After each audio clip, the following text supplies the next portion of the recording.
जनक उवाच कथं ज्ञानम् अवाप्नोति कथं मुक्तिर्भविष्यति वैराग्यं च कथं प्राप्तम् एतद् ब्रूहि मम प्रभो।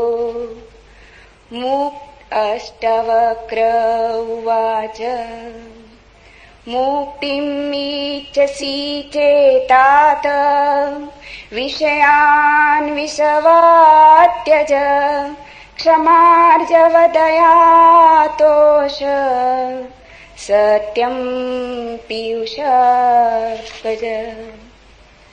न पृथ्वी न जलं न अग्निः वायुद्यो न वा भवान् येषां साक्षिणम् आत्मानं चिद्रूपं विद्धि मुक्ते।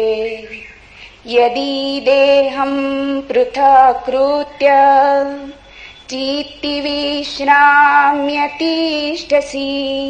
अधुनैव सुखी शान्तो बन्धमुक्तो भविष्यसि। न त्वं विप्रादिको वर्णो नाश्रमी नाक्षगोचर असङ्गोऽसि निराकारो विश्वसाक्षी सुखी भव। धर्माधर्मौ सुखं दुःखं मानसानि न ते विभो न कर्तासि न भोक्तासि मुक्त एवासि सर्वदा।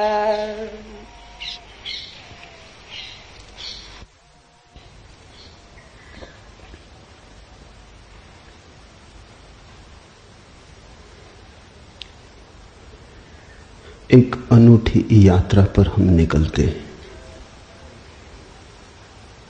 मनुष्य जाति के पास बहुत शास्त्र हैं, पर अष्टावक्र गीता जैसा शास्त्र नहीं। वेद फीके हैं, उपनिषद बहुत धीमी आवाज में बोलते हैं। गीता में भी ऐसा गौरव नहीं जैसा अष्टावक्र की संहिता में। कुछ बात ही अनूठी है। सबसे बड़ी बात तो यह है कि न समाज, न राजनीति, न जीवन की किसी और व्यवस्था का कोई प्रभाव अष्टावक्र के वचनों पर है। इतना शुद्ध भावातीत वक्तव्य है, समय और काल से अतीत, दूसरा नहीं।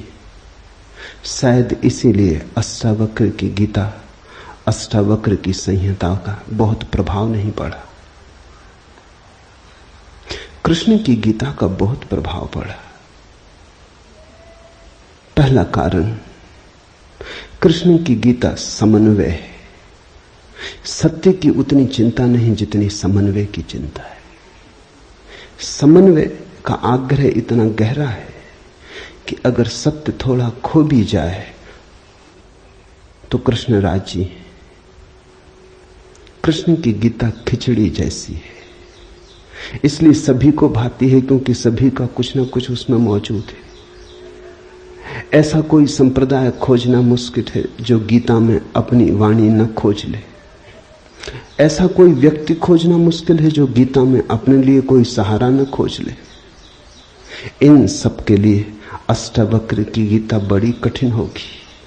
अष्टावक्र समन्वयवादी नहीं, सत्यवादी। सत्य जैसा है वैसा कहा है, बिना किसी लाग लपेट के। सुनने वाले की चिंता नहीं, सुनने वाला समझेगा नहीं समझेगा इसकी भी चिंता नहीं। सत्य का ऐसा शुद्धतम वक्तव्य न पहले कहीं हुआ न फिर बाद में कभी हो सका। कृष्ण की गीता लोगों को प्रिय है क्योंकि अपना अर्थ निकाल लेना बहुत सुगम है। कृष्ण की गीता काव्यात्मक है। 2 2 5 भी हो सकते हैं, 2 2 3 भी हो सकते हैं। अष्टावक्र के साथ कोई खेल संभव नहीं, वहां 2 2 4 ही होते। अष्टावक्र का वक्तव्य शुद्ध गणित का वक्तव्य है। वहां काव्य को जरा भी जगह नहीं, वहां कविता के लिए जरा सी भी छूट नहीं। जैसा है वैसा कहा है, किसी तरह का समझौता नहीं। कृष्ण की गीता पढ़ो तो भक्त अपना अर्थ निकाल लेता है, क्योंकि कृष्ण ने भक्ति की भी बात की। कर्मयोगी अपना अर्थ निकाल लेता है, क्योंकि कृष्ण ने कर्मयोग की भी बात की है। ज्ञानी अपना अर्थ निकाल लेता है, क्योंकि कृष्ण ने ज्ञान की भी बात की। कृष्ण कहीं भक्ति को सर्वश्रेष्ठ कहते हैं, कहीं ज्ञान को सर्वश्रेष्ठ कहते हैं, कहीं कर्म को सर्वश्रेष्ठ कहते हैं। कृष्ण का वक्तव्य बहुत राजनीतिक है। वो राजनेता थे, कुशल राजनेता थे। सिर्फ राजनेता थे इतना ही कहना उचित नहीं, कुटिल राजनीतिज्ञ थे, डिप्लोमैट थे। उनके वक्तव्य में बहुत सी बातों का ध्यान रखा गया, इसलिए सभी को गीता भा जाती है। इसलिए तो गीता पर हजारों टीकाएं हैं, अष्टावक्र पर कोई चिंता नहीं करता। क्योंकि अष्टावक्र के साथ राजी होना हो तो तुम्हें अपने को छोड़ना पड़ेगा। बेशर्त तुम अपने को न ले जा सकोगे, तुम पीछे रहोगे तो ही जा सकोगे। कृष्ण के साथ तुम अपने को ले जा सकते हो। कृष्ण के साथ तुम्हें बदलने की कोई भी जरूरत नहीं। कृष्ण के साथ तुम मौजू पड़ सकते हो। इसलिए सभी सांप्रदायिकों ने कृष्ण की गीता पर टीकाएं लिखी। शंकर ने, रामानुज ने, निम्बारक ने, बल्लभ ने, सबने अपने अर्थ निकाल लिए। कृष्ण ने कुछ ऐसी बात कही है जो बहुअर्थी है, इसलिए मैं कहता हूं काव्यात्मक है। कविता में से मन चाहे अर्थ निकल सकते हैं। कृष्ण का वक्तव्य ऐसा है जैसे वर्षा में बादल गिरते, जो चाहो देख लो। कोई देखता है हाथी की सूंड, कोई चाहे गणेश जी को देख ले। किसी को कुछ भी नहीं दिखाई पड़ता, वो कहता कहां की फिजूल बातें कर रहे हो, बादल है, धुआं, इसमें कैसी आकृतियां देख रहे हो। पश्चिम में वैज्ञानिक मन के परीक्षण के लिए स्याही के धब्बे ब्लॉटिंग पेपर पर डाल देते हैं और व्यक्ति को कहते हैं देखो इसमें क्या दिखाई पड़ता है। व्यक्ति गौर से देखता है, उसे कुछ ना कुछ दिखाई पड़ता है। वहां कुछ भी नहीं, सिर्फ ब्लॉटिंग पेपर पर स्याही के धब्बे बेतरतीब फेंके गए, सोच विचार के भी फेंके नहीं गए हैं, ऐसे ही बोतल उड़ेल दी है। लेकिन देखने वाला कुछ ना कुछ खोज लेता है। जो देखने वाला खोजता है वो उसके मन में, वो आरोपित कर लेता। तुमने भी देखा होगा, दीवार पर वर्षा का पानी पड़ता है, लकीरें खिंच जाती, कभी आदमी की शक्ल दिखाई पड़ती, कभी घोड़े की शक्ल दिखाई पड़ती। तुम जो देखना चाहते हो आरोपित कर लेते हो। रात के अंधेरे में कपड़ा टंगा है, भूत प्रेत दिखाई पड़ जाते। कृष्ण की गीता ऐसी ही है, जो तुम्हारे मन में है दिखाई पड़ जाएगा। तो शंकर ज्ञान देख लेते हैं, रामानुज भक्ति देख लेते हैं, तिलक कर्म देख लेते हैं, और सब अपने घर प्रसन्नचित्त लौट आते कि ठीक कृष्ण वही कहते हैं जो हमारी मान्यता है। इमर्सन ने लिखा है कि एक बार एक पड़ोसी प्लेटो की किताबें उनसे मांग के ले गया। अब प्लेटो 2000 साल पहले हुआ और दुनिया के थोड़े से अनूठे विचारकों में से एक। कुछ दिनों बाद इमर्सन ने कहा किताबें पढ़नी हो तो वापस करने। वो पड़ोसी लौटा गया। इमर्सन ने पूछा कैसी लगी? उस आदमी ने कहा कि ठीक इस आदमी प्लेटो के विचार मुझसे मिलते जुलते। कई दफे तो मुझे ऐसा लगा कि इस आदमी को मेरे विचारों का पता कैसे चल गया। प्लेटो 2000 साल पहले हुआ है। इसको शक हो रहा है कि इसने कहीं मेरे विचार तो नहीं चुरा लिए। कृष्ण में ऐसा शक बहुत बार होता है, इसलिए कृष्ण पर सदियां बीत गईं, टीकाएं चलती जाती, हर सदी अपना अर्थ खोज लेती है, हर व्यक्ति अपना अर्थ खोज लेता है। कृष्ण की गीता स्याही के धब्बों जैसी एक कुशल राजनीतिज्ञ का वक्तव्य है। अष्टावक्र की गीता में तुम कोई अर्थ न खोज पाओगे। तुम अपने को छोड़ के चलोगे तो ही अष्टावक्र की गीता स्पष्ट होगी। अष्टावक्र का सुस्पष्ट संदेश है, उसमें जरा भी तुम अपनी व्याख्या न डाल सकोगे। इसलिए लोगों ने टीकाएं नहीं लिखी। टीका लिखने की जगह नहीं है, तोड़ने मड़ोड़ने का उपाय नहीं है, तुम्हारे मन के लिए सुविधा नहीं है कि तुम कुछ डाल दो। अष्टावक्र ने इस तरह से वक्तव्य दिया है कि सदियां बीत गई, उस वक्तव्य में कोई कुछ जोड़ नहीं पाया, घटा नहीं पाया। बहुत कठिन है ऐसा वक्तव्य देना। शब्द के साथ ऐसी कुशलता बड़ी कठिन है। इसलिए मैं कहता हूं एक अनूठी यात्रा तुम शुरू कर रहे हो। अष्टावक्र में राजनीतिज्ञों की कोई उत्सुकता नहीं, न तिलक की, न अरविंद की, न गांधी की, न विनोबा की, किसी की कोई उत्सुकता नहीं, क्योंकि तुम अपना खेल न खेल पाओगे। तिलक को उकसाना है देशभक्ति, उठाना है कर्म का ज्वार। कृष्ण की गीता सहयोगी बन जाती। कृष्ण हर किसी को कंधा देने को तैयार है। कोई भी चला लो गोली उनके कंधे पर रख के, वो राजी। कंधा उनका, पीछे छिपने की तुम्हें सुविधा है, और उनके पीछे से गोली चलाओ तो गोली भी बहुमूल्य मालूम पड़ती। अष्टावक्र किसी को कंधे पे हाथ भी नहीं रखने देते। इसलिए गांधी की कोई उत्सुकता नहीं, तिलक की कोई उत्सुकता नहीं, अरविंद विनोबा को कुछ लेना देना नहीं, क्योंकि तुम कुछ थोप ना सकोगे। राजनीति की सुविधा नहीं है। अष्टावक्र राजनीतिक पुरुष नहीं। ये पहली बात ख्याल में रख लेनी जरूरी है। ऐसा सुस्पष्ट खुले आकाश जैसा वक्तव्य जिसमें बादल है ही नहीं, तुम कोई आकृति देख ना पाओगे।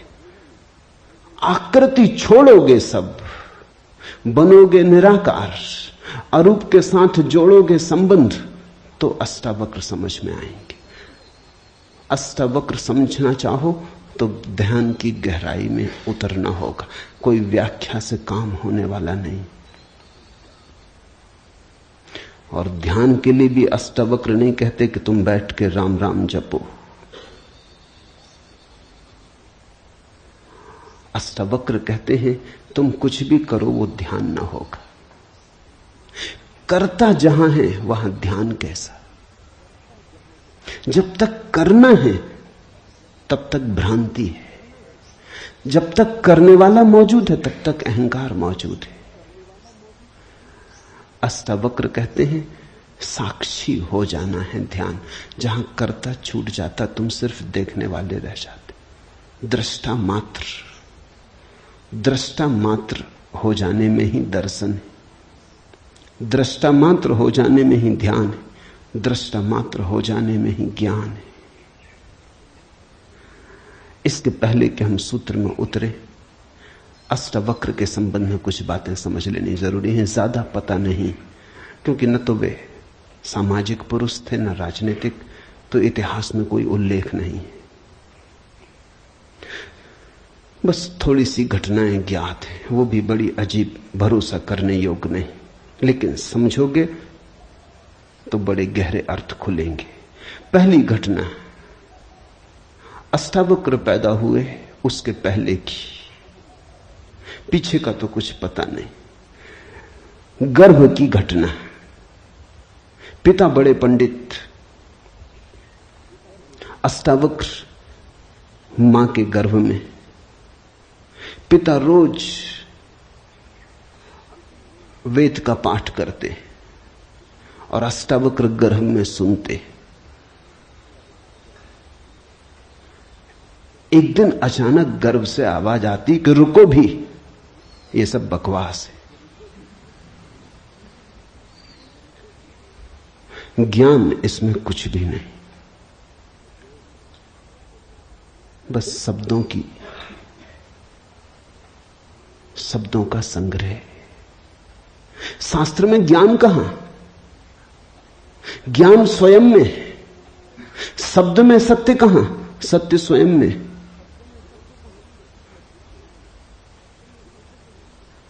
पिता स्वभावतः नाराज हुए। एक तो पिता, फिर पंडित, और गर्भ में छिपा हुआ बेटा इस तरह की बात कहे, अभी पैदा भी नहीं हुआ। क्रोध में आ गए, आग बबूला हो गए। पिता का अहंकार चोट खा गया। फिर पंडित का अहंकार। बड़े पंडित थे, बड़े विवादी थे, शास्त्रार्थी थे। क्रोध में अभिशाप दे दिया कि जब पैदा होगा तो 8 अंगों से टेढ़ा होगा, इसलिए नाम अष्टावक्र। 8 जगह से कुबड़े पैदा हुए, 8 जगह से ऊंट की भांति इर्छे तिरछे। पिता ने क्रोध में शरीर को विक्षत कर दिया। ऐसी और भी कथाएं हैं। कहते हैं बुद्ध जब पैदा हुए तो खड़े खड़े पैदा हुए। मां खड़ी थी वृक्ष के तले, खड़े खड़े मां खड़ी थी, खड़े खड़े पैदा हुए। जमीन पर गिरे नहीं कि चले, 7 कदम चले। 8वें कदम पर रुककर 4 आर्य सत्यों की घोषणा की कि जीवन दुख है। अभी 7 कदम ही चले हैं पृथ्वी पर कि जीवन दुख है, कि दुख से मुक्त होने की संभावना है, कि दुख मुक्ति का उपाय है, कि दुख मुक्ति की अवस्था है, निर्वाण की अवस्था है। लाओत्सु के संबंध में कथा है कि लाओत्सु बूढ़े पैदा हुए, 80 वर्ष के पैदा हुए, 80 वर्ष तक गर्भ में ही रहे।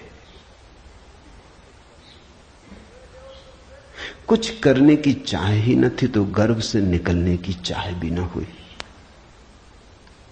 कोई वासना ही न थी तो संसार में आने की भी वासना न हुई। जब पैदा हुए तो सफेद बाल थे, 80 वर्ष के बूढ़े थे।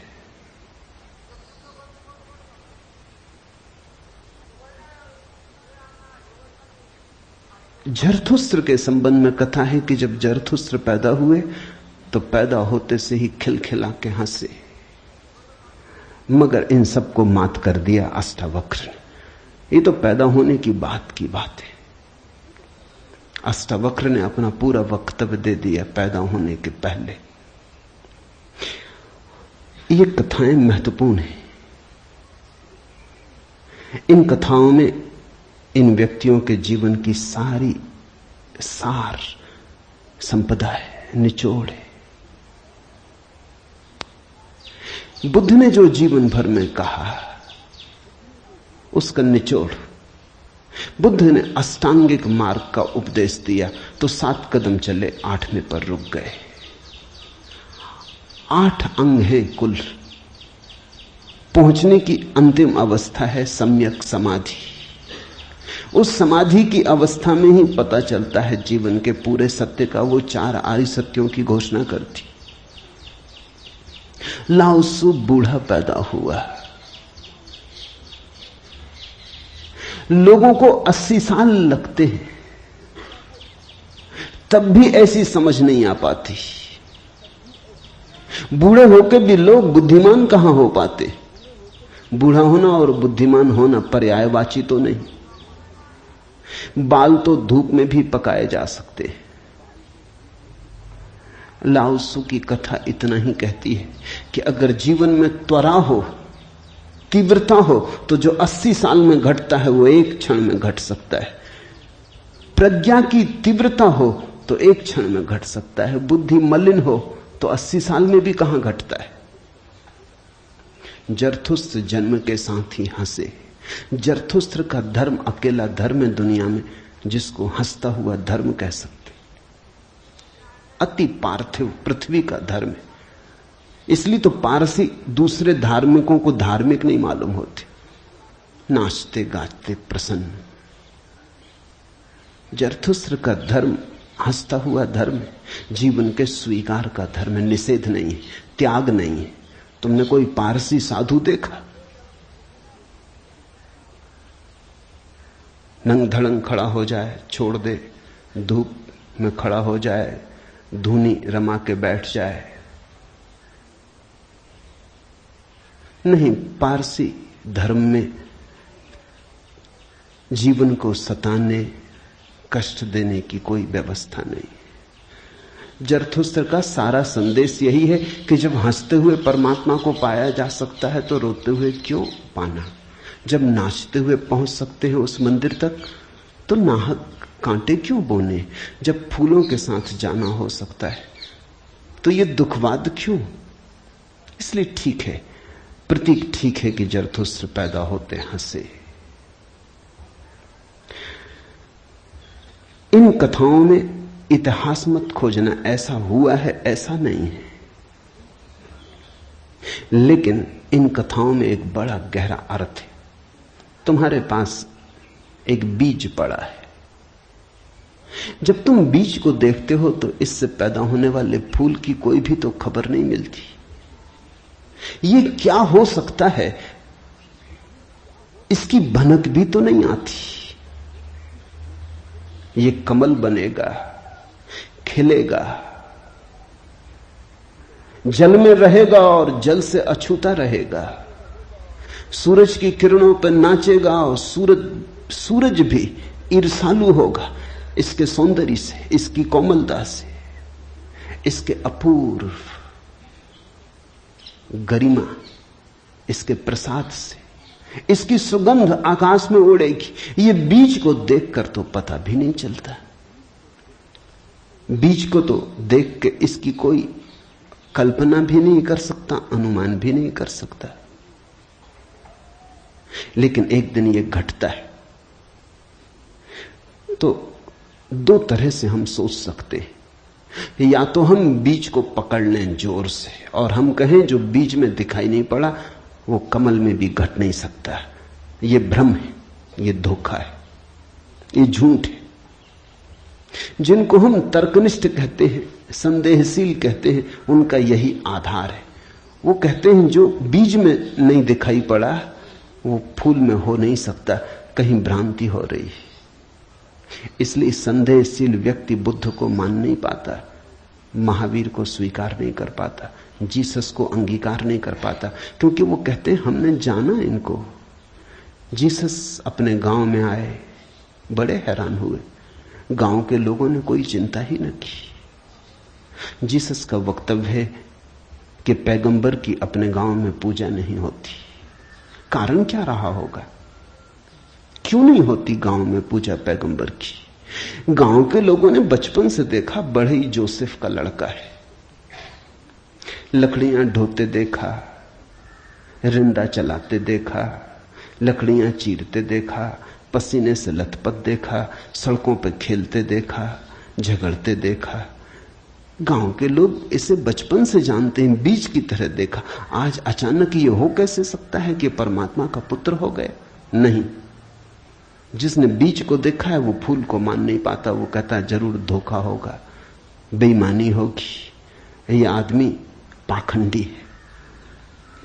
बुद्ध अपने घर वापस लौटे तो पिता, सारी दुनिया को जो दिखाई पड़ रहा था वो पिता को दिखाई नहीं पड़ा। सारी दुनिया अनुभव कर रही थी एक प्रकाश, दूर दूर तक खबरें जा रही थी, दूर देशों से लोग आने शुरू हो गए थे। लेकिन जब वापस बुद्ध घर आए 12 साल बाद, तो पिता ने कहा मैं तुझे अभी भी क्षमा कर सकता हूं, यद्यपि तूने काम तो बुरा किया है, सताया तो तूने हमें, अपराध तो तूने किया, लेकिन मेरे पास पिता का हृदय, मैं माफ कर दूंगा, द्वार तेरे लिए खुले, मगर फेंक ये भिक्षा का पात्र, हटा ये भिक्षु का वेश, ये सब नहीं चलेगा।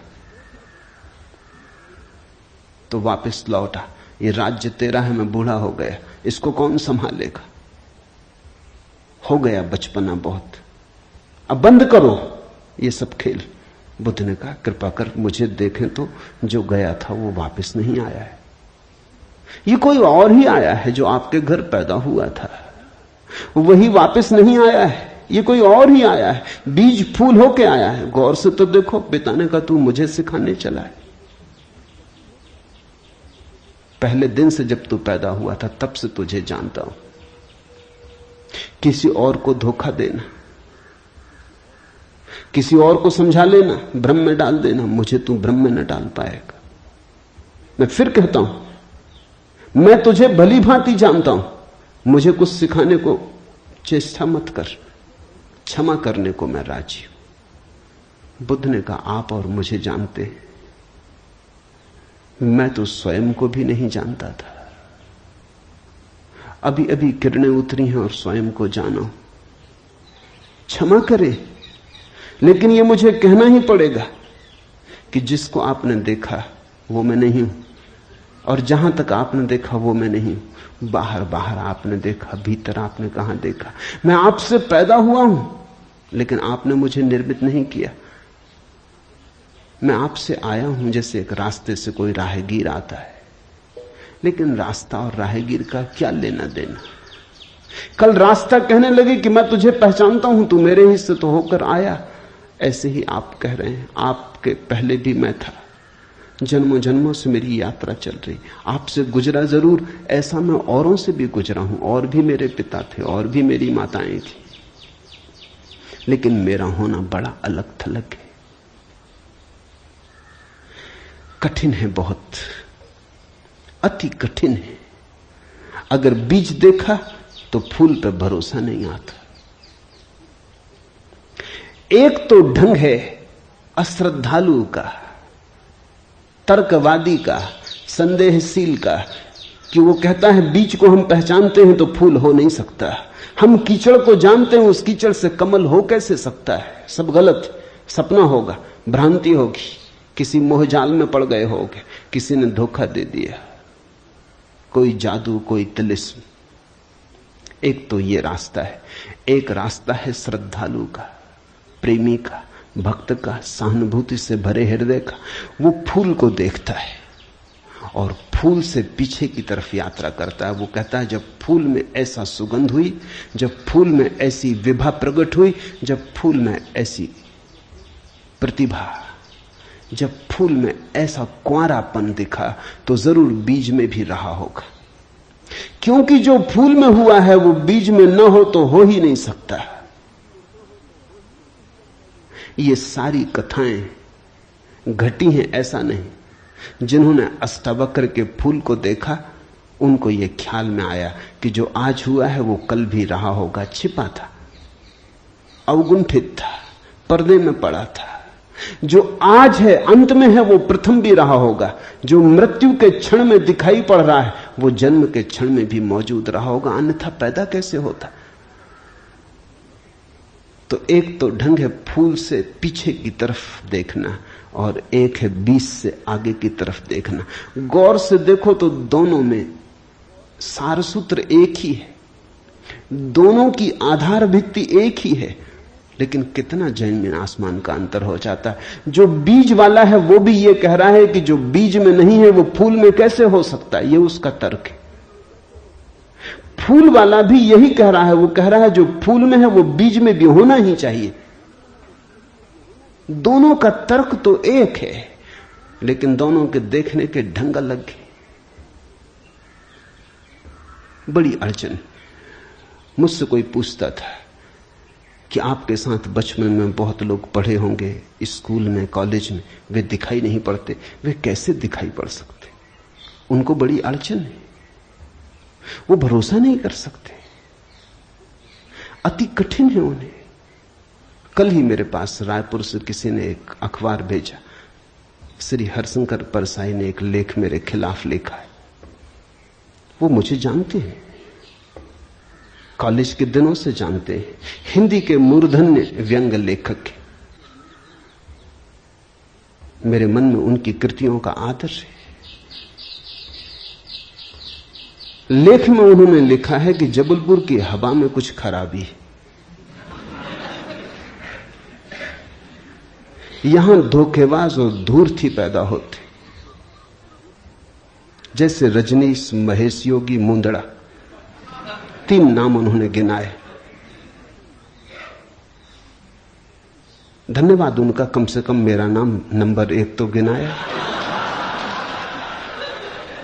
इतनी याद तो रखी, एकदम बिसार नहीं दिया, बिल्कुल भूल गए हो ऐसा नहीं।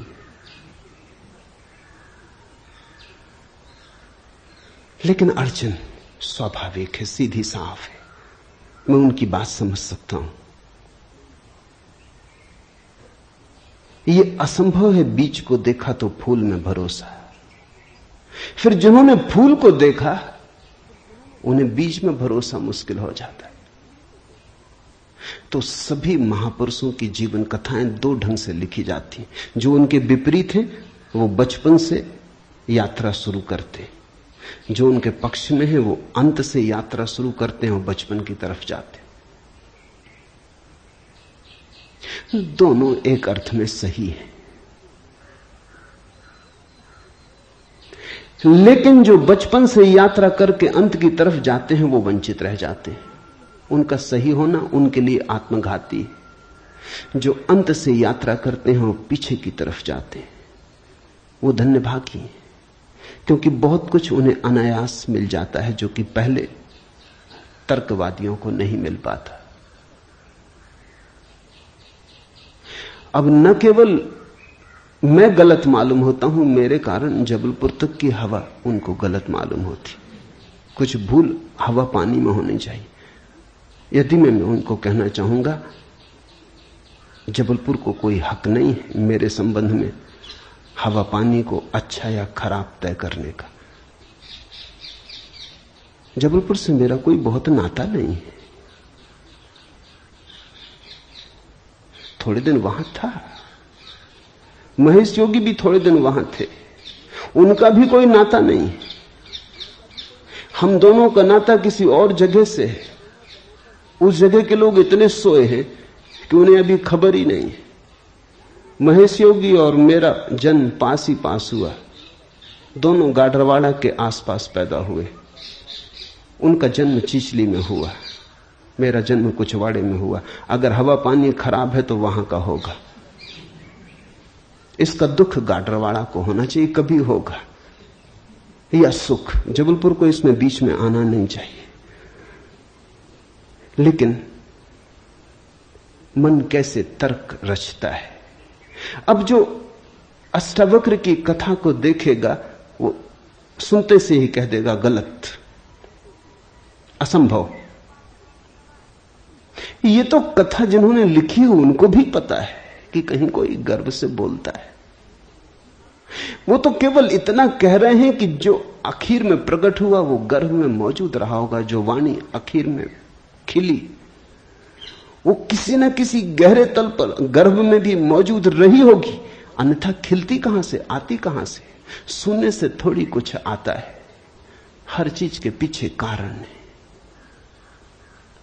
नहीं देख पाए हो हम, लेकिन था तो मौजूद। ये सारी कथाएं इसी का सूचक देती हैं।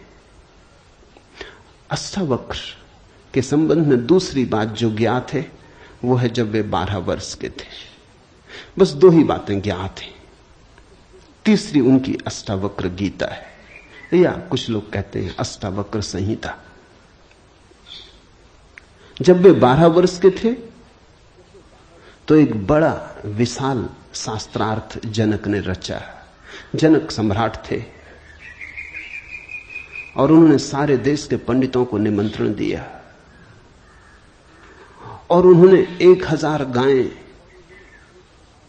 राजमहल के द्वार पर खड़ी कर दी और उन्होंने गायों के सींगों पर सोना मढ़ दिया और हीरे जवाहरात लटका दिए और कहा जो भी विजेता होगा वो इन गांवों को हाँक के ले जाए। बड़ा विवाद हुआ। अष्टावक्र के पिता भी उस विवाद में गए। खबर आई सांझ होते होते कि पिता हार रहे हैं। सबसे तो जीत चुके थे, वंदन नाम के एक पंडित से हारे जा रहे हैं। ये खबर सुन के अष्टावक्र भी राजमहल पहुंच गया। सभा सजी थी। विवाद अपनी आखिरी चरम अवस्था में था। निर्णायक घड़ी करीब आती थी। पिता के हारने की स्थिति बिल्कुल पूरी तय हो चुकी थी। अब हारे तब हारे की अवस्था थी। अष्टावक्र दरबार में भीतर चला गया। पंडितों ने उसे देखा। महापंडित इकट्ठे थे। उसका 8 अंगों से टेढ़ा मेढ़ा शरीर, वो चलता तो भी देख के लोगों को हंसी आती। उसका चलना भी बड़ा हास्यास्पद था। सारी सभा हंसने लगी। अष्टावक्र भी खिल के हंसा। जनक ने पूछा, और सब हंसते हैं वो तो मैं समझ गया क्यों हंसते हैं, लेकिन बेटे तू क्यों हंसा? अष्टावक्र ने कहा, मैं इसलिए हंस रहा हूं कि इन चम्हारों की सभा में सत्य का निर्णय हो रहा है। बड़ा आदमी अनूठा रहा होगा। ये चम्हार यहां क्या कर रहे हैं? सन्नाटा छा गया। चम्हार? सम्राट ने पूछा, तेरा मतलब? उसने कहा, सीधी सी बात है, इनको चमड़ी ही दिखाई पड़ती, मैं नहीं दिखाई पड़ता। मुझसे सीधा साधा आदमी खोजना मुश्किल है, वो तो इनको दिखाई ही नहीं पड़ता। इनको आड़ा टेढ़ा शरीर दिखाई पड़ता है। ये चम्हार है, ये चमड़ी के पारखी। राजन, मंदिर के टेढ़े होने से कहीं आकाश टेढ़ा होता है?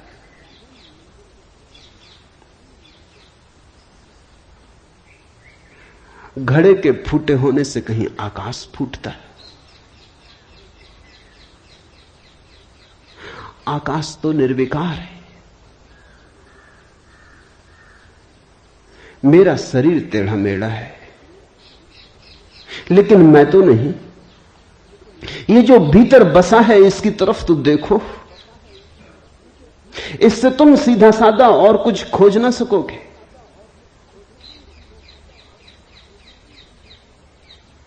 ये बड़ी चौंकाने वाली घोषणा थी। सन्नाटा छा गया होगा। जनक प्रभावित हुआ,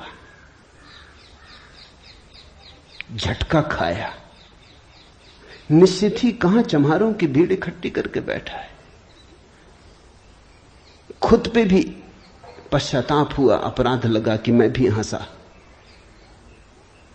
उस दिन तो कुछ न कहते बना, लेकिन दूसरे दिन सुबह जब सम्राट घूमने निकला था तो राह पर अष्टावक्र दिखाई पड़ा। उतरा, घोड़े से पैरों में गिर पड़ा। सबके सामने तो हिम्मत न जुटा पाया। एक दिन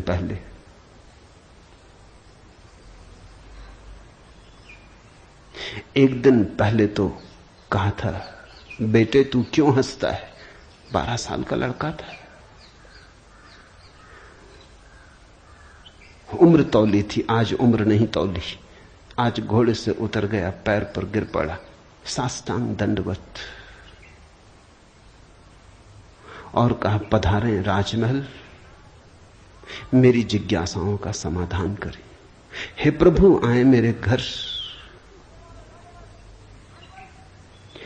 बात मेरी समझ में आ गई। रात भर मैं सो ना सका। ठीक ही कहा, शरीर को ही जो पहचानते हैं उनकी पहचान गहरी कहां। आत्मा के संबंध में विवाद कर रहे हैं और अभी भी शरीर में रस और विरस पैदा होता है, घृणा, आकर्षण पैदा होता है। मर्त्य को देख रहे हैं, अमृत की चर्चा करते हैं। धन्य भाग मेरे कि आप आए और मुझे चौंकाया, मेरी नींद तोड़ दी। अब पधारो। राजमहल में उसने बड़ी सजावट कर रखी थी। स्वर्ण सिंहासन पर बिठाया था इस 12 साल के अष्टावक्र को और उससे जिज्ञासा की। पहला सूत्र जनक की जिज्ञासा है।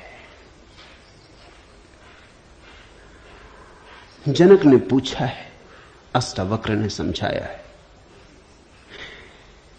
इससे ज्यादा अष्टावक्र के संबंध में और कुछ पता नहीं है, और कुछ पता होने की जरूरत भी नहीं। काफी है, इतना बहुत है। हीरे बहुत होते भी नहीं, कंकड़ पत्थर ही बहुत होते हैं। हीरा एक भी काफी होता है। ये दो छोटी सी घटनाएं हैं। एक तो जन्म के पहले की गर्भ से आवाज और घोषणा कि क्या पागलपन में पड़े हो, शास्त्र में उलझे हो, शब्द में उलझे हो, जागो। ये ज्ञान नहीं है, ये सब उधार है, ये सब बुद्धि का ही जाल है, अनुभव नहीं है। इसमें रंच मात्र भी सार नहीं है। कब तक अपने को भरमाए रखोगे। और दूसरी घटना, राजमहल में हंसना पंडितों का और कहना अष्टावक्र का कि जीवन में देखने की दो दृष्टियां हैं, एक आत्मदृष्टि, एक चर्म दृष्टि। चम्हार चमड़ी को देखता है, प्रज्ञावान आत्मा को देखता है। तुमने गौर किया, चम्हार तुम्हारे चेहरे की तरफ देखते नहीं, वो जूते को ही देखता। असल में चम्हार जूते को देख के सब पहचान लेता तुम्हारे संबंध में कि आर्थिक हालत कैसी है, सफलता मिल रही कि विफलता मिल रही, भाग्य कैसा चल रहा, वो सब जूते में लिखा है। जूते की सिलवटें कह देती, जूते की दशा कह देती। जूते में तुम्हारी आत्मकथा लिखी, चम्हार पढ़ लेता। जूते में चमक, जूते का ताजा और नया होना चम्हार तुमसे प्रसन्नता से मिलता है। जूता ही उसके लिए तुम्हारी आत्मा का सबूत है। दर्जी कपड़े देखता है, तुम्हारा कोट कपड़ा देख के समझ लेता हालत कैसी। सबकी अपनी बंधी हुई दृष्टियां हैं। सिर्फ आत्मवान ही आत्मा को देखता है, उसकी कोई दृष्टि नहीं है, उसके पास दर्शन है। एक छोटी घटना और जो अष्टावक्र के जीवन से संबंधित नहीं, रामकृष्ण और विवेकानंद के जीवन से संबंधित है, लेकिन अष्टावक्र से उसका जोड़ है। फिर हम सूत्रों में प्रवेश करें। विवेकानंद रामकृष्ण के पास आए तब उनका नाम नरेंद्रनाथ था। विवेकानंद तो बाद में रामकृष्ण ने उनको पुकारा। जब आए रामकृष्ण के पास तो अति विवादी थे, नास्तिक थे, तर्कवादी थे, हर चीज के लिए प्रमाण चाहते थे। कुछ चीजें हैं जिनके लिए कोई प्रमाण नहीं, मजबूरी है। परमात्मा के लिए कोई प्रमाण नहीं है और प्रमाण नहीं। प्रेम के लिए कोई प्रमाण नहीं है और प्रमाण नहीं। सौंदर्य के लिए कोई प्रमाण नहीं है और प्रमाण नहीं है। अगर मैं कहूं देखो ये खजूरेना के वृक्ष कैसे सुंदर, और तुम कहो हमें तो कोई सौंदर्य दिखाई नहीं पड़ता, वृक्ष जैसे वृक्ष, सिद्ध करें मुश्किल हो जाएगी। कैसे सिद्ध करें कि सुंदर है? सुंदर होने के लिए सौंदर्य की परख चाहिए और तो कोई उपाय नहीं। आंख चाहिए और तो कोई उपाय नहीं। कहते हैं मजनू ने कहा कि लैला को जानना हो तो मजनू की आंख चाहिए। ठीक कहा, लैला को देखने का और कोई उपाय ही नहीं। मजनू को बुलाया था उसके गांव के राजा ने और कहा था तू पागल है, मैं तेरी लैला को जानता हूं, साधारण सी लड़की है, काली कलूटी, कुछ खास नहीं, तुझ पे मुझे दया आती। ये मेरे राजमहल की 12 लड़कियां खड़ी, ये इस देश की सुंदरतम स्त्रियां, इनमें से तू कोई भी चुन ले, ये तुझे रोते देख के मेरा भी प्राण रोता है। उसने देखा और उसने कहा इनमें तो लैला कोई भी नहीं, ये तो लैला के मुकाबले तो दूर, उसके चरण की धूल भी नहीं। सम्राट कहने लगा मजनू तू पागल है। मजनू ने कहा यह हो सकता है, लेकिन एक बात आपसे कहना चाहता हूं, लैला को देखना हो तो मजनू की आंख चाहिए।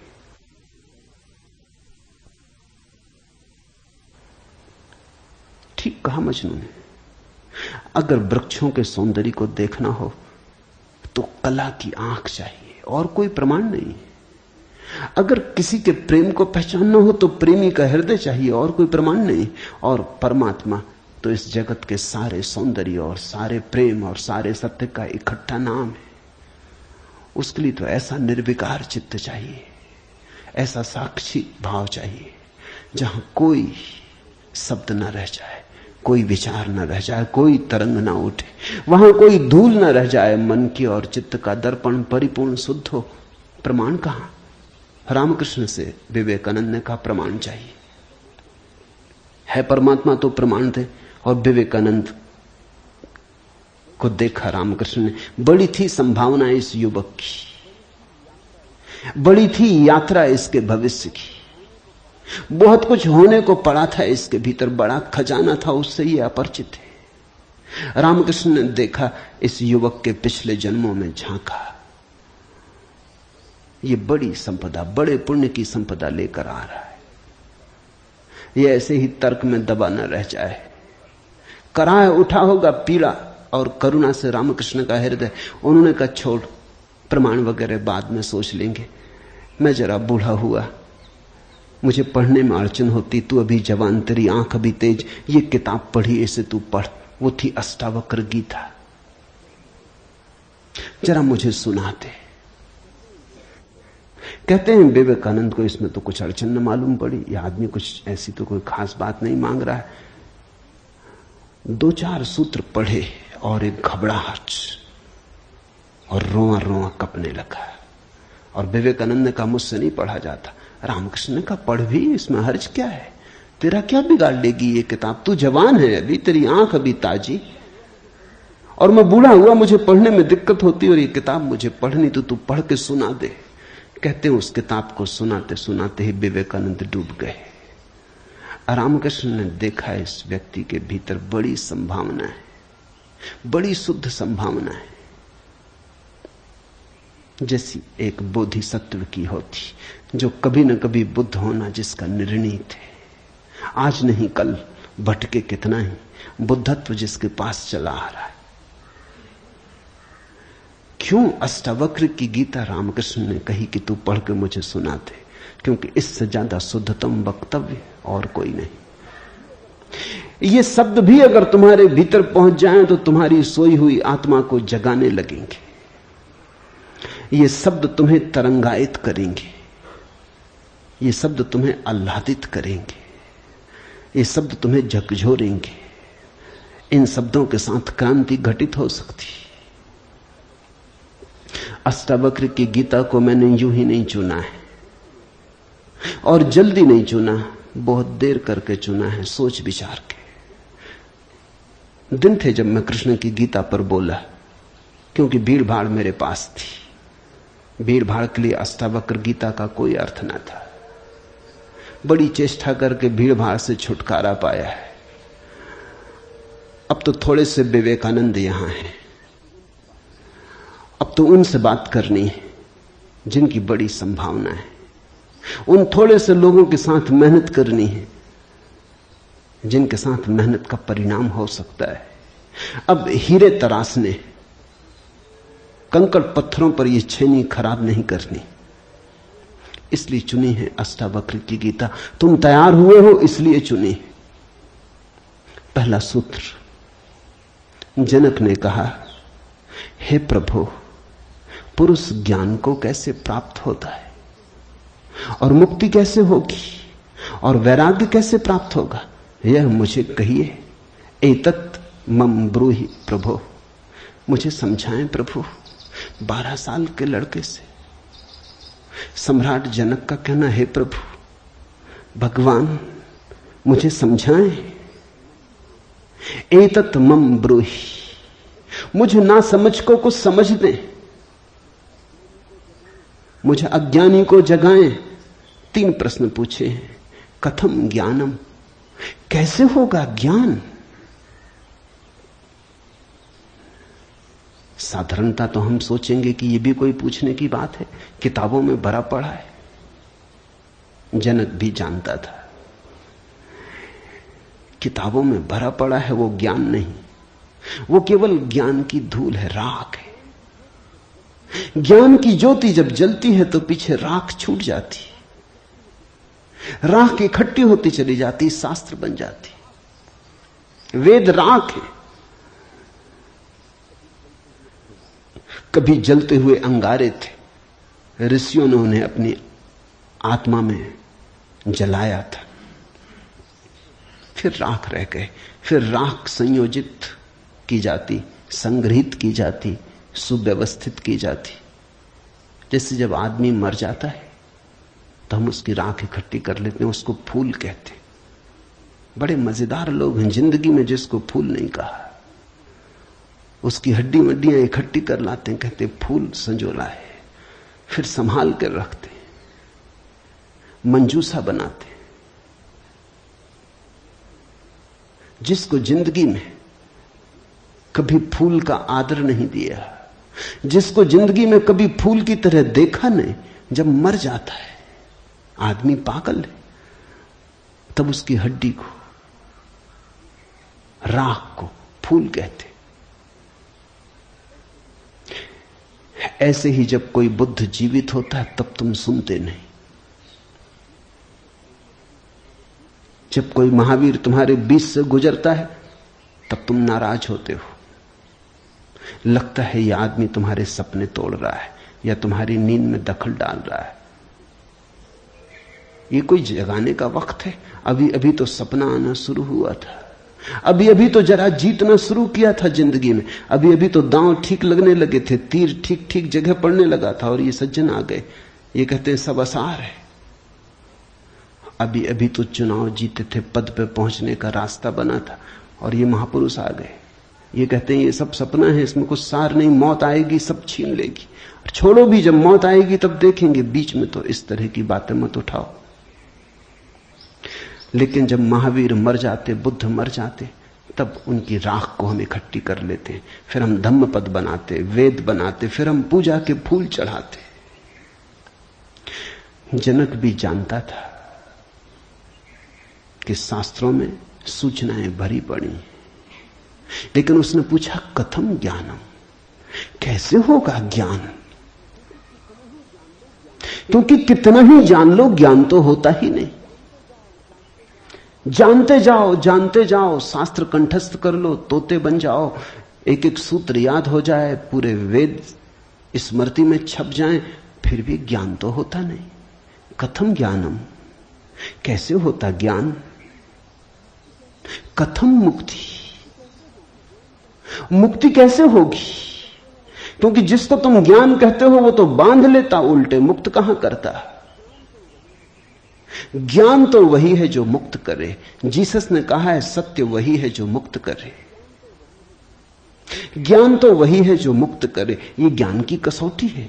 पंडित मुक्त तो दिखाई नहीं पड़ता, बंधा दिखाई पड़ता है, मुक्ति की बातें करता है, मुक्त दिखाई नहीं पड़ता है, हजार बंधनों में बंधा हुआ मालूम पड़ता है। तुमने कभी गौर किया, तुम्हारे तथाकथित संत तुमसे भी ज्यादा बंधे हुए मालूम पड़ते। तुम शायद थोड़े बहुत मुक्त भी हो, तुम्हारे संत तुमसे भी ज्यादा बंधे, लकीर के फकीर हैं। न उठ सकते स्वतंत्रता से, न बैठ सकते स्वतंत्रता से, न जी सकते स्वतंत्रता से। कुछ दिनों पहले कुछ जैन साध्वियों की मेरे पास खबर आई कि वो मिलना चाहती, मगर श्रावक आने नहीं देते। ये भी बड़े मजे की बात हुई।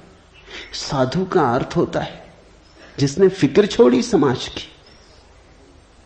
जो चल पड़ा अरण्य की यात्रा पर, जिसने कहा अब न तुम्हारे आदर की मुझे जरूरत है, न सम्मान की। लेकिन साधु साध्वी कहते हैं श्रावक आने नहीं देते। वो कहते हैं वहां भूल के मत जाना, वहां गए तो ये दरवाजा बंद। ये कोई साधुता हुई? ये तो परतंत्रता हुई, गुलामी हुई। ये तो बड़ी उल्टी बात हुई। ये तो ऐसा हुआ कि साधु श्रावक को बदले, उसकी जगह श्रावक साधु को बदल रहा है।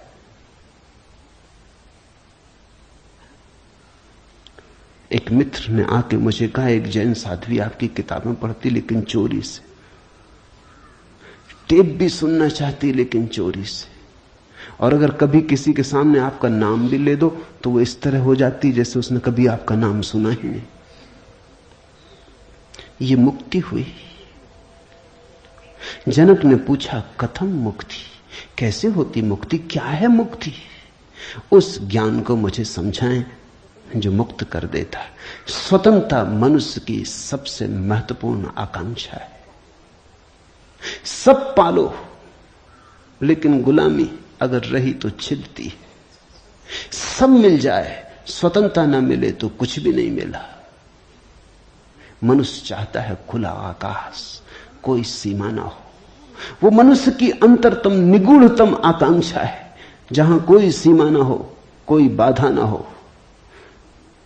इसी को परमात्मा होने की आकांक्षा कहो, मोक्ष की आकांक्षा कहो।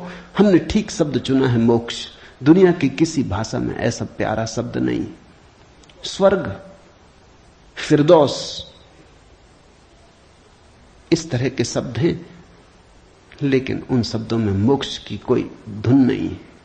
मोक्ष का संगीत ही अनूठा है। उसका अर्थ ही केवल इतना है, ऐसी परम स्वतंत्रता जिस पर कोई बाधा नहीं है।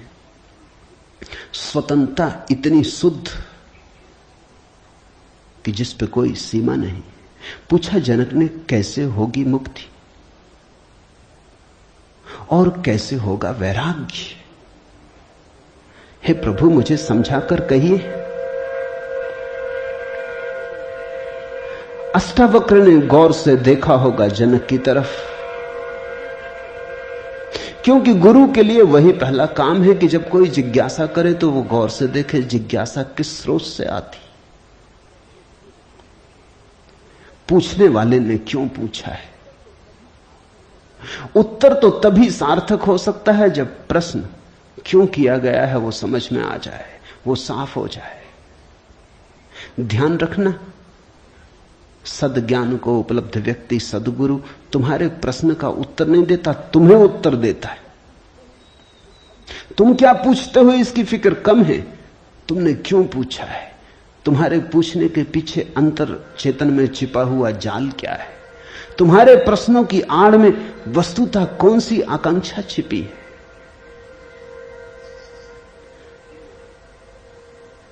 दुनिया में 4 तरह के लोग हैं, ज्ञानी, मुमुक्षु, अज्ञानी, मूढ़। और दुनिया में 4 ही तरह की जिज्ञासाएं होती। ज्ञानी की जिज्ञासा तो निशब्द होती, कहना चाहिए ज्ञानी की जिज्ञासा तो जिज्ञासा होती ही नहीं। जान लिया, जानने को कुछ बचा नहीं, पहुंच गए, चित्त निर्मल हुआ, शांत हुआ, घर लौट आए, विश्राम में आ गए। तो ज्ञानी की जिज्ञासा तो जिज्ञासा जैसी होती ही नहीं। इसका यह अर्थ नहीं कि ज्ञानी सीखने को तैयार नहीं होता। ज्ञानी तो सरल छोटे बच्चे की भांति हो जाता है, सदा तत्पर सीखने को। जितना ज्यादा तुम सीख लेते हो उतनी ही सीखने की तत्परता बढ़ जाती। जितने तुम सरल और निष्कपट होते चले जाते हो उतने ही सीखने के लिए तुम खुल जाते हो। आए हवाएं तुम्हारे द्वार खुले पाती, आए सूरज तुम्हारे द्वार पर दस्तक नहीं देनी पड़ती, आए परमात्मा तुम्हें सदा तत्पर पाता है। ज्ञानी ज्ञान को संग्रहित नहीं करता, ज्ञानी सिर्फ ज्ञान की क्षमता को उपलब्ध होता है। इस बात को ठीक से समझ लेना, क्योंकि पीछे ये काम पड़ेगी।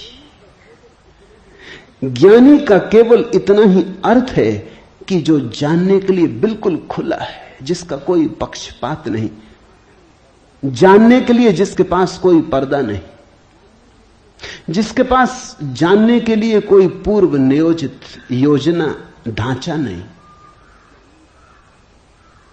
ज्ञानी का अर्थ है ध्यानी, जो ध्यानपूर्ण है। तो देखा होगा अष्टावक्र ने गौर से जनक में झांक के, ये व्यक्ति ज्ञानी तो नहीं है, ये ध्यान को तो उपलब्ध नहीं हुआ है, अन्यथा इसकी जिज्ञासा मौन होती, उसमें शब्द ना होते। बुद्ध के जीवन में उल्लेख है, एक फकीर मिलने आया, एक साधु मिलने आया, एक परिव्राजक घुमक्कड़। उसने आके बुद्ध से कहा, पूछने योग्य शब्द मेरे पास नहीं, क्या पूछना चाहता हूं उसे शब्दों में बांधने की मेरे पास कोई कुशलता नहीं। आप तो जानते ही हैं, समझ लें, जो मेरे योग को कहते हैं, ये ज्ञानी की जिज्ञासा है। बुद्ध चुप बैठे रहे, उन्होंने कुछ भी ना कहा। घड़ी भर बाद जैसे कुछ घटा, वो जो आदमी चुपचाप बैठा बुद्ध की तरफ देखता रहा था, उसकी आंख से आंसुओं की धार लग गई, चरणों में झुका, नमस्कार किया और कहा, धन्यवाद, खूब धन्यभागी हूं,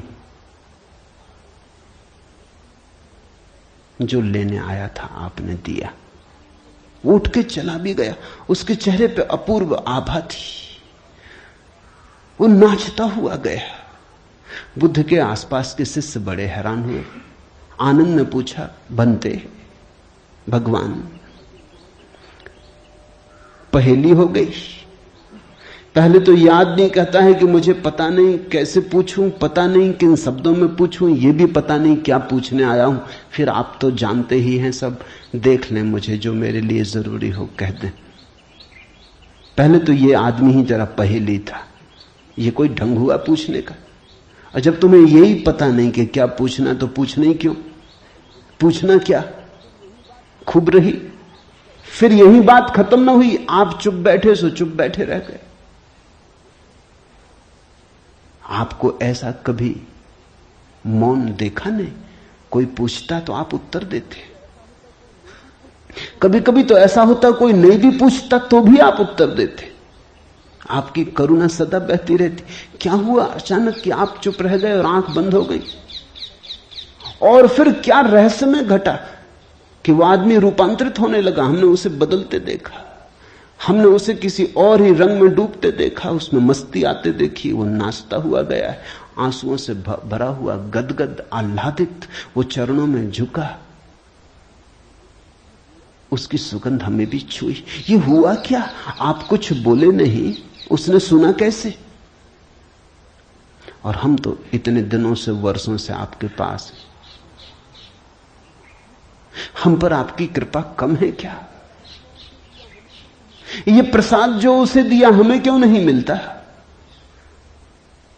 लेकिन ध्यान रहे, उतना ही मिलता है जितना तुम ले सकते हो। बुद्ध ने कहा, सुनो, घोड़े, आनंद से घोड़े की बात की क्योंकि आनंद छत्री था, बुद्ध का चचेरा भाई था और बचपन से ही घोड़े का बड़ा शौक था। उसे घुड़सवार था, प्रसिद्ध घुड़सवार था, प्रतियोगी था बड़ा।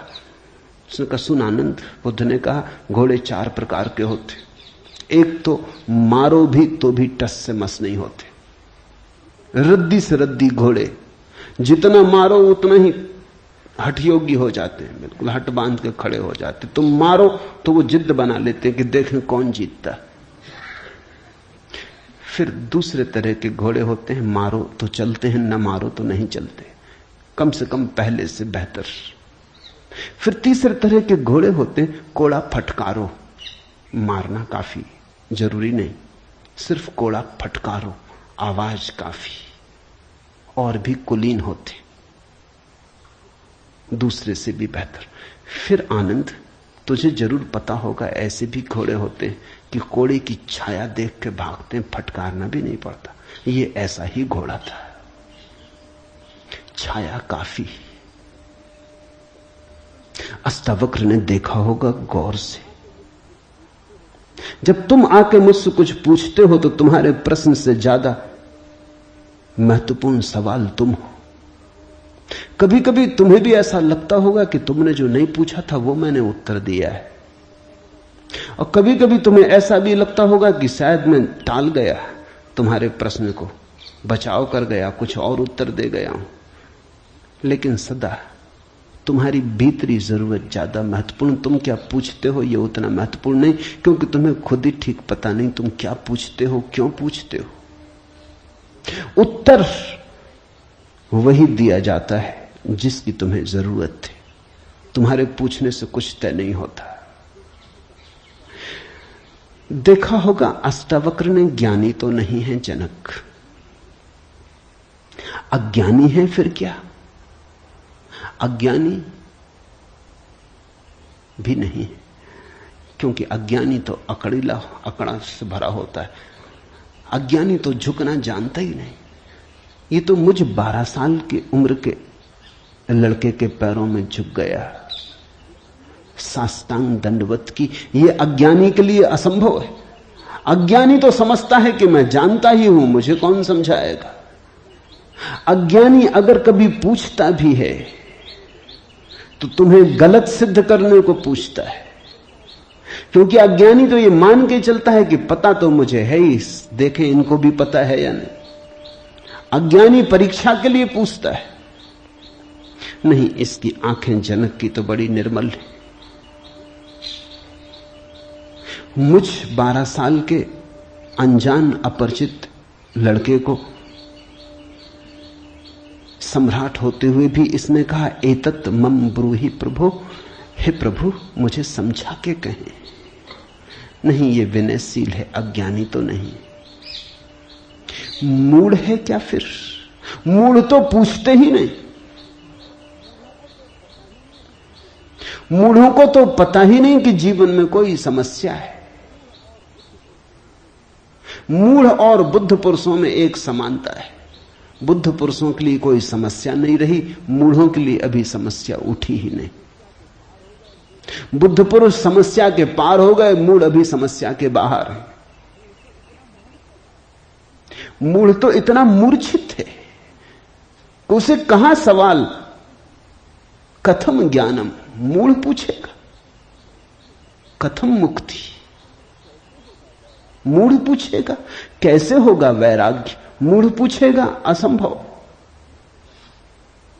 मूढ़ अगर पूछेगा भी तो पूछता है, राग में सफलता कैसे मिलेगी। मूढ़ अगर पूछता भी है तो पूछता है, संसार में और थोड़े ज्यादा दिन कैसे रहना हो जाए, मुक्ति। नहीं, मूढ़ पूछता है, बंधन सोने के कैसे बने, बंधन में हीरे जवाहरात कैसे जड़े। मूढ़ पूछता भी है तो ऐसी बातें पूछता है। ज्ञान, मूढ़ तो मानता ही नहीं कि ज्ञान हो सकता है, वो तो संभावना को स्वीकार नहीं करता। वो तो कहता कैसा ज्ञान। मूढ़ तो पशुवत जीता है। नहीं, ये जनक मूढ़ भी नहीं है, मुमुक्षु है। मुमुक्षु शब्द समझना जरूरी है। मोक्ष की आकांक्षा, मुमुक्षा। अभी मोक्ष के पास नहीं पहुंचा, ज्ञानी नहीं है। मोक्ष के प्रति पीठ करके नहीं खड़ा, मूढ़ नहीं है। मोक्ष के संबंध में कोई धारणाएं पकड़ के नहीं बैठा, अज्ञानी भी नहीं है, मुमुक्षु है। मुमुक्षु का अर्थ है सरल है इसकी जिज्ञासा। न मूढ़ता से अपवित्र हो रही है, न अज्ञानपूर्ण धारणाओं से विकृत हो रही है। शुद्ध है इसकी जिज्ञासा, सरल चित्त से पूछा है। अष्टावक्र ने कहा, हे प्रिय, यदि तू मुक्ति को चाहता है तो विषयों को विष के समान छोड़ दे और क्षमा, आर्जव, दया, संतोष और सत्य को अमृत के समान सेवन कर। मुक्ति मिच्छसि चेतात विषयान विस्वत्यज। शब्द विषय बड़ा बहुमूल्य है, वो विष से ही बना है। विष का अर्थ होता है जिसे खाने से आदमी मर जाए। विषय का अर्थ होता है जिसे खाने से हम बार बार मरते, बार बार भोग, बार बार भोजन, बार बार महत्वाकांक्षा, ईर्ष्या, क्रोध, जलन, बार बार इन्हीं को खा खा के तो हम मरे, बार बार इन्हीं के कारण तो मरे। अब तक हमने जीवन में जीवन कहां जाना, मरने को ही जाना है। अब तक हमारा जीवन, जीवन की प्रज्वलित ज्योति कहां, मृत्यु का ही धुआं है। जन्म से लेकर मृत्यु तक हम मरते ही तो हैं, धीरे धीरे, जीते कहां, रोज रोज मरते। जिसको हम जीवन कहते हैं वो एक सतत मरने की प्रक्रिया है। अभी हमें जीवन का तो पता ही नहीं, तो हम जिएंगे कैसे? ये शरीर तो रोज क्षीण होता चला जाता है, ये बल तो रोज खोता चला जाता है, ये भोग और विषय तो रोज हमें चूसते चले जाते, जरा जीर्ण करते चले जाते। ये विषय और कामनाएं तो छेदों की तरह, इनसे हमारी ऊर्जा और आत्मा रोज बहती चली जाती, आखिर में घड़ा खाली हो जाता, उसको हम मृत्यु कहते। तुमने कभी देखा, अगर छिद्र वाले घड़े को कुएं में डालो तो जब तक घड़ा पानी में डूबा होता है भरा मालूम पड़ता है। उठाओ पानी के ऊपर, खींचो रस्सी, बस खाली होना शुरू हुआ। जोर का शोरगुल होता है, उसी को तुम जीवन कहते हो। जलधारें गिरने लगती, उसी को तुम जीवन कहते हो। और घड़ा जैसे जैसे पास आता है, हाथ के खाली होता चला जाता। जब हाथ में आता है तो खाली घड़ा, जल की एक बूंद भी नहीं। ऐसा ही हमारा जीवन है। बच्चा पैदा नहीं हुआ, भरा मालूम होता है। पैदा हुआ कि खाली होना शुरू हुआ। जन्म का पहला दिन मृत्यु का पहला दिन है, खाली होने लगा। एक दिन मरा, 2 दिन मरा, 3 दिन मरा। जिनको तुम जन्मदिन कहते हो, अच्छा हो मृत्यु दिन कहो तो ज्यादा सत्यतर होगा। 1 साल मर जाते हो, उसको कहते हो चलो एक जन्मदिन आ गया। 50 साल मर गए, कहते हो 50 साल जी लिए, स्वर्ण जयंती मनाए। 50 साल मरे, मौत करीब आ रही, जीवन दूर जा रहा है, घड़ा खाली हो रहा है। जो दूर जा रहा है उसके आधार पर तुम जीवन को सोचते हो, या जो पास आ रहा है उसके आधार पर? यह कैसा उल्टा गणित। हम रोज मर रहे हैं, मौत करीब सरकती आती। अष्टावक्र कहते हैं विषय हैं विषवत, क्योंकि उन्हें खा खा के हम सिर्फ मरते, उनसे कभी जीवन तो मिलता नहीं। यदि तू मुक्ति चाहता है हे तात, हे प्रिय, तो विषयों को विष के समान छोड़ दे और क्षमा, आर्जव, दया, संतोष और सत्य को अमृत के समान सेवन कर। अमृत का अर्थ होता है जिससे जीवन मिले, जिससे अमृतत्व मिले, जिससे उसका पता चले जो फिर कभी नहीं मरेगा। तो क्षमा, क्रोध विष है, क्षमा अमृत है।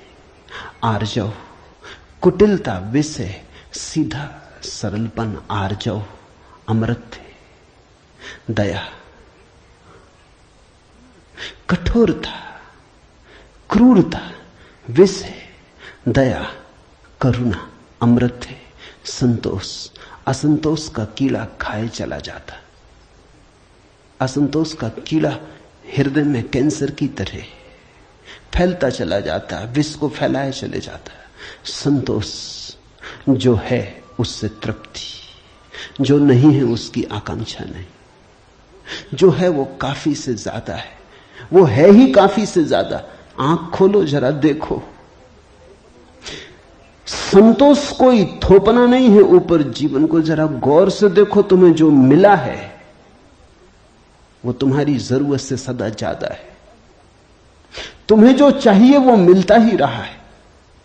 तुमने जो चाहा है वो सदा मिल गया है। तुमने दुख चाहा है तो दुख मिल गया है, तुमने सुख चाहा है तो सुख मिल गया है। तुमने गलत चाहा तो गलत मिल गया है। तुम्हारी चाह ने तुम्हारे जीवन को रचा है। चाह बीज है, फिर जीवन उसकी फसल है। जन्मों जन्मों में जो तुम चाहते रहे हो वही तुम्हें मिलता रहा है। कई बार तुम सोचते हो हम कुछ और चाह रहे हैं, जब मिलता है तो कुछ और मिलता है। तो तुम्हारे चाहने में भूल नहीं हुई है, सिर्फ तुमने चाहने के लिए गलत शब्द चुन लिया था। जैसे तुम चाहते हो सफलता, मिलती है विफलता, तुम कहते हो विफलता मिल रही, चाही तो सफलता थी। लेकिन जिसने सफलता चाही उसने विफलता को स्वीकार कर ही लिया। वो विफलता से भीतर डर ही गया है। विफलता के कारण ही तो सफलता चाह रहा है। और जब जब सफलता चाहेगा तब तक विफलता का ख्याल आएगा। विफलता का ख्याल भी मजबूत होता चला जाएगा। सफलता तो कभी मिलेगी, लेकिन रास्ते पर यात्रा तो विफलता में ही बीतेगी। विफलता का भाव संघरीभूत होगा। वो इतना संघरीभूत हो जाएगा कि वही एक दिन प्रकट हो जाएगा। तब तुम कहते हो कि हमने तो सफलता चाही थी, लेकिन सफलता के चाहने में तुमने विफलता को चाह लिया। लाओजू ने कहा है सफलता चाहिए विफलता मिलेगी। अगर सचमुच सफलता चाहिए हो, सफलता चाहना ही मत, फिर तुम्हें कोई विफल नहीं कर सकता। तुम कहते हो हमने सम्मान चाहा था, अपमान मिल रहा है। सम्मान चाहता ही वही व्यक्ति है जिसका अपने प्रति कोई सम्मान नहीं। वही तो दूसरों से सम्मान चाहता है। अपने प्रति जिसका अपमान है वही तो दूसरों से अपने अपमान को भर लेना चाहता है, ढांक लेना चाहता है। सम्मान की आकांक्षा इस बात की खबर है कि तुम अपने भीतर अपमानित अनुभव कर रहे हो। तुम्हें अनुभव हो रहा है कि मैं कुछ भी नहीं हूं, दूसरे मुझे कुछ बना दे, सिंहासन पे बिठा दे, फताकाएं फहरा दे, झंडे उठा ले मेरे नाम के, दूसरे कुछ कर दे। तुम भिखमंगे हो। तुमने अपना अपमान तो खुद कर लिया जब तुमने सम्मान चाहा, और यह अपमान गहन होता जाएगा। लाओसू कहता है मेरा कोई अपमान नहीं कर सकता क्योंकि मैं सम्मान चाहता ही नहीं। यह सम्मान को पा लेना है। लाओजू कहता है मुझे कोई हरा नहीं सकता क्योंकि जीत की हमने बात ही छोड़ दी। अब हराओगे कैसे? तुम उसी को हरा सकते हो जो जीतना चाहता है। अब ये जरा उलझा हुआ हिसाब है। इस दुनिया में सम्मान उन्हें मिलता है जिन्होंने सम्मान नहीं चाहा। सफलता उन्हें मिलती है जिन्होंने सफलता नहीं चाही। क्योंकि जिन्होंने सफलता नहीं चाही उन्होंने तो स्वीकार ही कर लिया कि सफल तो हम हैं ही, अब और चाहना क्या है। सम्मान तो हमारे भीतर आत्मा का है ही, अब और चाहना क्या है। परमात्मा ने सम्मान दे दिया तुम्हें पैदा करके, अब और किसका सम्मान चाहते हो। परमात्मा ने तुम्हें काफी गौरव दे दिया, जीवन दिया, यह सौभाग्य दिया कि आंख खोलो देखो हरे वृक्षों को, फूलों को, पक्षियों को, कान दिए सुनो संगीत को, जलप्रपात के मरमर को, बोध दिया कि बुद्ध हो सको। अब और क्या चाहते हो। सम्मानित तो तुम हो गए, परमात्मा ने तुम्हें प्रमाण पत्र दिया। तुम भिखारी की तरह किन से प्रमाण पत्र मांग रहे हो? उनसे जो तुमसे प्रमाण पत्र मांग रहे। ये बड़ा मजेदार मामला है। दो भिखारी एक दूसरे के सामने खड़े भीख मांग रहे। ये भीख मिलेगी कैसे? दोनों भिखारी हैं। तुम किससे सम्मान मांग रहे हो? किसके सामने खड़े हो?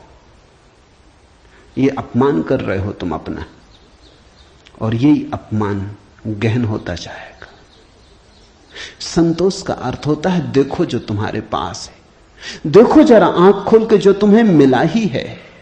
ये अष्टावक्र की बड़ी बहुमूल्य कुंजी है, ये धीरे धीरे तुम्हें साफ होगी। अष्टावक्र की दृष्टि बड़ी क्रांतिकारी है, बड़ी अनूठी, जड़ मूल से क्रांति की है। संतोष और सत्य को अमृत के समान सेवन कर, क्योंकि असत्य के साथ जो जिएगा वो असत्य होता चला जाएगा। जो असत्य को बोलेगा, असत्य को जिएगा, स्वभावतः असत्य से घिरता चला जाएगा। उसके जीवन से संबंध विच्छिन्न हो जाएंगे, जड़ें टूट जाएंगी। परमात्मा में जड़ें चाहते हो तो सत्य के द्वारा ही वे जड़ें हो सकती हैं। प्रामाणिकता और सत्य के द्वारा ही तुम परमात्मा से जुड़ सकते हो। परमात्मा से टूटना है तो असत्य का धुआं पैदा करो, असत्य के बादल अपने पास बनाओ। जितने तुम असत्य होते चले जाओगे उतने परमात्मा से दूर होते चले जाओगे। तू न पृथ्वी है, न जल है, न वायु है, न आकाश है। मुक्ति के लिए आत्मा को, अपने को, इन सब का साक्षी चैतन्य जान। सीधी सीधी बातें, भूमिका भी नहीं। अभी 2 वचन नहीं बोले अष्टावक्र ने कि ध्यान आ गया, कि समाधि की बात आ गई।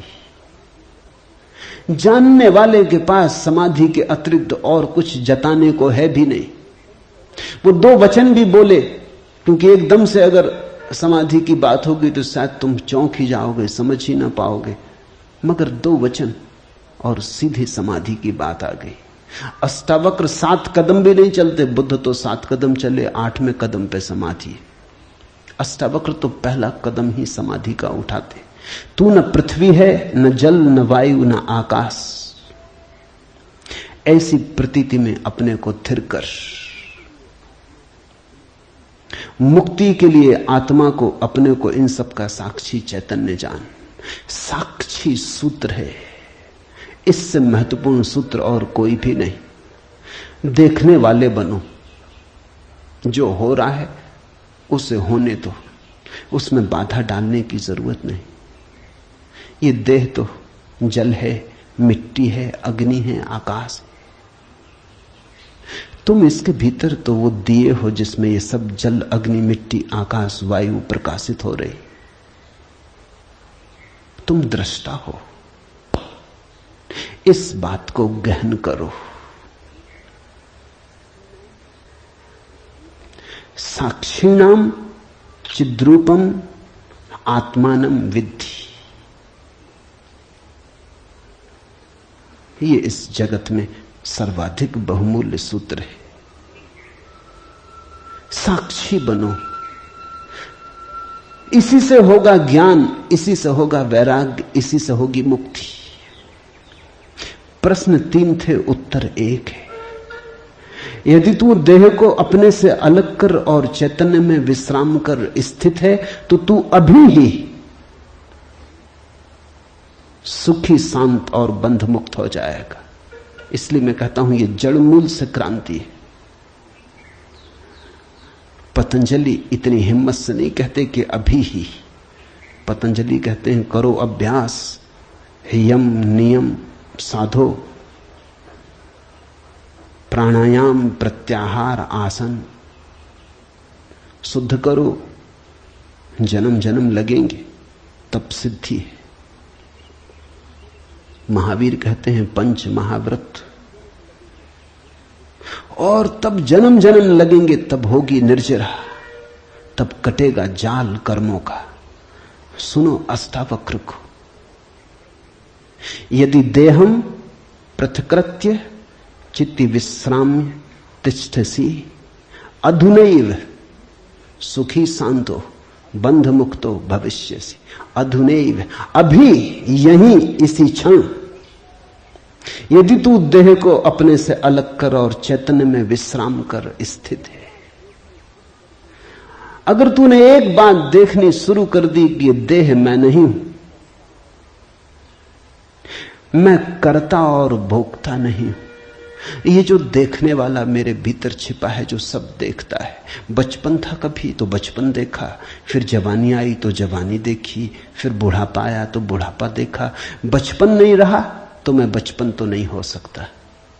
आया और गया, मैं तो हूं। जवानी नहीं रही तो मैं जवानी तो नहीं हो सकता। आई और गई, मैं तो हूं। बुढ़ापा आया, जा रहा है, तो मैं बुढ़ापा नहीं हो सकता, क्योंकि जो आता है जाता है वो मैं कैसे हो सकता हूं। मैं तो सदा हूं। जिस पे बचपन आया, जिस पे जवानी आई, जिस पे बुढ़ापा आया, जिस पे 1000 चीजें आई और गई, मैं वही शाश्वत हूं। स्टेशनों की तरह बदलती रहती बचपन, जवानी, बुढ़ापा, जन्म, यात्री चलता जाता। तुम स्टेशन के साथ अपने को एक तो नहीं समझ लेते। पूना की स्टेशन पर तुम ऐसा तो नहीं समझ लेते कि मैं पूना हूं। फिर पहुंचे मनमाड़ तो ऐसा तो नहीं समझ लेते कि मैं मनमाड़ हूं। तुम जानते हो कि पूना आई गई, मनमाड़ आया गया। तुम तो यात्री हो, तुम तो दृष्टा हो जिसने पूना देखी, पूना आई। जिसने मनमाड़ देखा मनमाड़ आया। तुम तो देखने वाले हो। तो पहली बात, जो हो रहा है उसमें से देखने वाले को अलग कर लो, देह को अपने से अलग कर, और चैतन्य में विश्राम। और करने योग्य कुछ भी नहीं है। जैसे लाओत्सु का सूत्र है समर्पण, वैसे अष्टावक्र का सूत्र है विश्राम, रेस्ट। करने का कुछ भी नहीं है। मेरे पास लोग आते हैं, वो कहते हैं ध्यान कैसे करें। वो प्रश्न ही गलत पूछ रहे हैं। गलत पूछते हैं तो मैं उनको कहता हूं करो। क्या करोगे? तो उनको बता देता हूं कि करो, कुछ ना कुछ तो करना ही पड़ेगा। अभी तुम्हें करने की खुजलाहट है तो उसे तो पूरा करना होगा। खुजली है तो क्या करोगे? बिना खुजाए नहीं बनता। लेकिन धीरे धीरे उनको करवा करवा के थका डालता हूं। फिर वो कहते हैं अब इससे छुटकारा दिलवाओ। अब कब तक ये करते रहे? उनको तो मैं तो पहले ही राजी था, लेकिन तुम्हें समझने में जरा देर लगी। अब विश्राम करो। ध्यान का आत्यंतिक अर्थ विश्राम है। चित्ती विश्राम में तिष्ठसि, जो विश्राम में ठहरा देता अपने चेतना को, जो होने मात्र में ठहर जाता, कुछ करने को नहीं। क्योंकि जिसे तुम खोज रहे हो वो मिला ही हुआ है। क्योंकि जिसे तुम खोज रहे हो उसे कभी खोया ही नहीं। उसे खोया नहीं जा सकता, वही तुम्हारा स्वभाव है। अयम आत्मा ब्रह्म, तुम ब्रह्म हो, अनल हक, तुम सत्य हो। कहां खोजते हो? कहां भागे चले जाते हो? अपने को ही खोजने कहां भागे चले जाते हो? रुको, ठहरो। परमात्मा दौड़ने से नहीं मिलता, क्योंकि परमात्मा दौड़ने वाले में छिपा है। परमात्मा कुछ करने से नहीं मिलता, क्योंकि परमात्मा करने वाले में छिपा है। परमात्मा के होने के लिए कुछ करने की जरूरत ही नहीं, तुम हो ही। इसलिए अष्टावक्र कहते हैं चित्ती विश्राम में विश्राम करो, ढीले छोड़ो अपने को, ये तनाव छोड़ो। कहां जाते? कहीं जाने को नहीं, कहीं पहुंचने को नहीं। और चैतन्य में विश्राम, तो तू अभी ही इसी क्षण अधुनैव सुखी शांत और बंध मुक्त हो जाएगा। अनूठा है वचन, नहीं कोई और शास्त्र इसका मुकाबला करता है। तू ब्राह्मण आदि वर्ण नहीं, और न तू कोई आश्रम वाला है, और न आंख आदि इंद्रियों का विषय।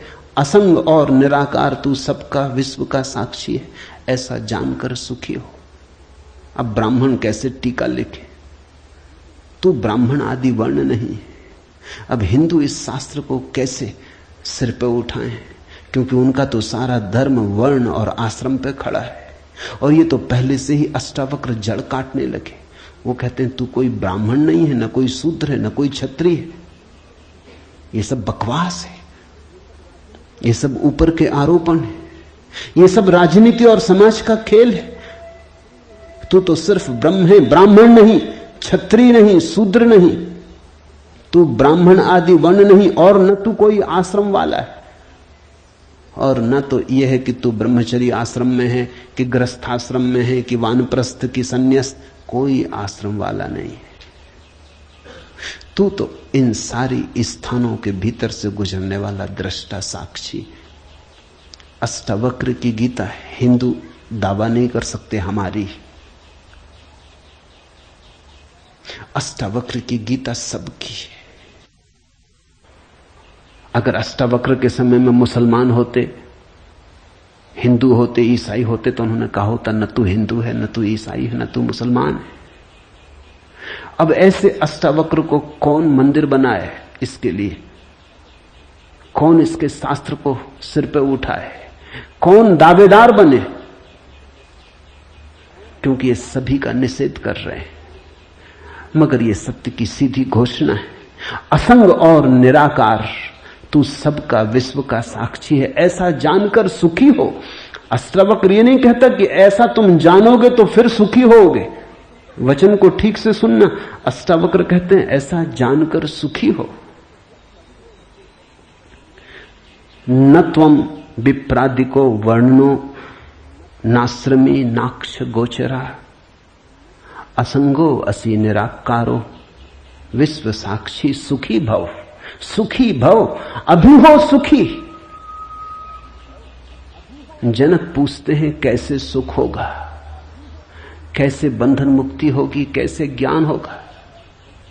अष्टावक्र कहता है अभी हो सकता, क्षण मात्र की भी देर करने की कोई जरूरत नहीं है। इसे कल पर छोड़ने का कोई कारण नहीं, स्थगित करने की कोई जरूरत नहीं। ये घटना भविष्य में नहीं घटती, या तो घटती है अभी या कभी नहीं घटती। जब घटती है तब अभी घटती है, क्योंकि अभी के अतिरिक्त कोई समय ही नहीं है। भविष्य कहां है? जब आता है तब अभी की तरह आता है। तो जो भी ज्ञान को उत्पन्न हुए हैं अभी उत्पन्न हुए। कभी पर मत छोड़ना, वो मन की चालाकी है। मन कहता है इतने जल्दी कैसे हो सकता है, तैयारी तो कर ले। मेरे पास लोग आते हैं, वो कहते हैं संन्यास लेना। लेंगे कभी, कभी कभी ना लोगे। कभी पर टाला तो सदा के लिए टाला, कभी आता ही नहीं। लेना हो तो अभी, अभी के अतिरिक्त कोई समय ही नहीं है। अभी है जीवन, अभी है मुक्ति, अभी है अज्ञान, अभी है ज्ञान, अभी है निद्रा, अभी हो सकता जागरण। कभी क्यों? कठिन होता मन को, क्योंकि मन कहता है तैयारी तो करने दो। मन कहता है कोई भी काम तैयारी के बिना कैसे घटता। आदमी को विश्वविद्यालय से प्रमाण पत्र लेना है तो वर्षों लगते, डॉक्टरेट करनी है तो 20-25 साल लग जाते, मेहनत करते करते फिर आदमी आके डॉक्टर हो पाता। अभी कैसे हो सकते? अष्टावक्र भी जानते, दुकान करनी हो तो अभी थोड़ी खुल जाएगी। इकट्ठा करना पड़े, आयोजन करना पड़े, सामान लाना पड़े, दुकान बनानी पड़े, ग्राहक खोजने पड़े, विज्ञापन भेजना पड़े, वर्षों लगते हैं। इस जगत में कोई भी चीज अभी तो घटती नहीं, क्रम से घटती है। ठीक है, अष्टावक्र भी जानते हैं, मैं भी जानता हूं। लेकिन एक घटना यहां ऐसी है जो अभी घटती है, वो परमात्मा है।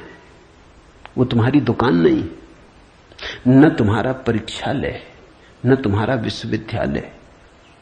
परमात्मा क्रम से नहीं घटता, परमात्मा घट ही चुका है। आंख भर खोलने की बात है, सूरज निकल ही चुका है। सूरज तुम्हारे आंख के लिए नहीं रुका है कि तुम जब आंख खोलोगे तब निकलेगा। सूरज निकल ही चुका है, प्रकाश सब तरफ भरा ही है, अहिर्निश गूंज रहा उसका नाद, ओंकार की ध्वनि सब तरफ गूंज रही है। सतत अनाहत चारों तरफ गूंज रहा है। खोलो कान, खोलो आंख। आंख खोलने में कितना समय लगता है, उतना समय भी परमात्मा को पाने में नहीं लगता। पल तो लगता पलक के झपने में। पल का अर्थ ही होता है जितना समय पलक को झपने में लगता उतना पल, मगर परमात्मा को पाने में पल भी नहीं लगता।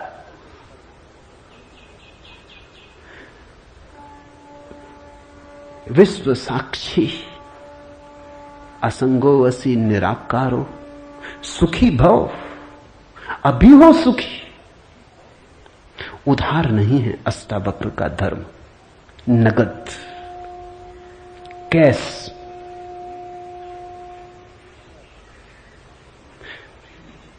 हे व्यापक, धर्म और अधर्म, सुख और दुख मन के। धर्म और अधर्म, सुख और दुख मन के, तेरे लिए नहीं। तू न करता है न भोगता है, तू तो सर्वदा मुक्ति ही है। मुक्ति हमारा स्वभाव है, ज्ञान हमारा स्वभाव है, परमात्मा हमारा होने का ढंग है, हमारा केंद्र है, हमारे जीवन की श्वास है, हमारा होना है। धर्मो अधर्मो सुखम दुखम मान सानी नते विभो। अष्टावक्र कहते हैं, हे व्यापक, हे विभावान, हे विभूति संपन्न, धर्म और अधर्म, सुख और दुख मन के, ये सब मन की ही तरंगे। बुरा किया, अच्छा किया, पाप किया, पुण्य किया, मंदिर बनाया, दान दिया, सब मन के। न कर्तासी न भोक्तासी, मुक्त एवासी सर्वदा। तू तो सदा मुक्त है, तू तो सर्वदा मुक्त है। मुक्ति कोई घटना नहीं है जो हमें घटानी, मुक्ति घट चुकी है हमारे होने में। मुक्ति से बना है ये अस्तित्व, इसका रोआ रोआ रंच रंच मुक्ति से निर्मित है। मुक्ति है धातु जिससे बना है सारा अस्तित्व। स्वतंत्रता स्वभाव है, ये उद्घोषणा। बस समझी कि क्रांति घट जाती है, समझने के अतिरिक्त तो कुछ करना नहीं। ये बात ख्याल में उतर जाए, तुम सुन लो इसे मन भर के बस।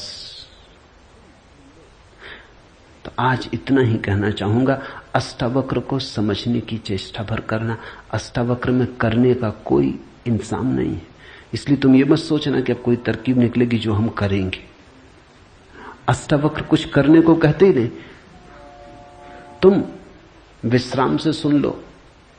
करने को कुछ होने वाला ही नहीं है, इसलिए तुम कॉपी वगैरह नोटबुक लेके मत आना कि लिख लेंगे, कुछ आएगा सूत्र तो नोट कर लेंगे, करके देख लेंगे।